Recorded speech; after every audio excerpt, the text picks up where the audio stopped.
I do think that as thought leaders, as you guys have written and the mountains of content that you've written, I think that in an AI world that we are going to be able to have a different revenue channel where you're going to be able to have exclusive content and you're going to give people access to that content through a simple login, and they're going to be able to chat GPT or essentially communicate with all of the material that you've written in the past.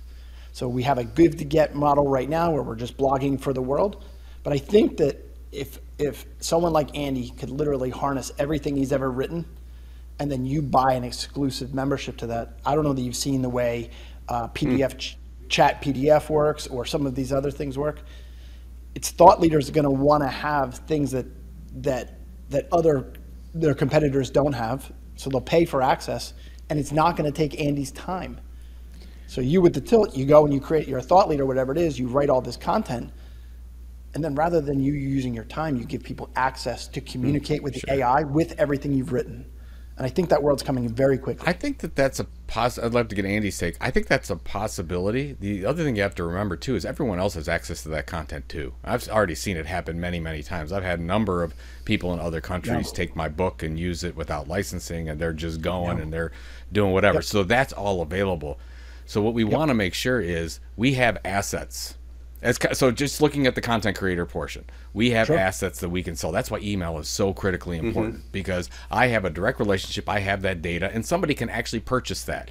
The website, I have all these SEO opportunities for somebody else that wants to purchase that. I have this content that's ranking. I have this traffic. These are all things that is sellable. The content is a tough one. You can monetize that multiple ways, but you have to remember, look at it like a New York Times, right? New York Times, how much content are they creating every day? Yeah.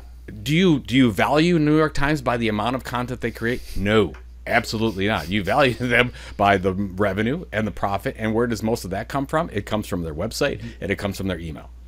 So just to think about some of that, I think you're right, Chris. I think we can get creative with the types of products that we sell, but I don't know if somebody else might get creative with that too and say, well, all Joe's stuff is out there. I'm just going to take it, and I'll take Andy's stuff and Chris's stuff. I'm going to put it together, and I'm going to create my own product. And we'll see where that goes. But I mean, I think they're going to buy a Brian Dean, and they're going to say, you're going to make this course. Yeah. And then you're going to log into that course, and only the people that pay for it can not only read the course, but engage with the course.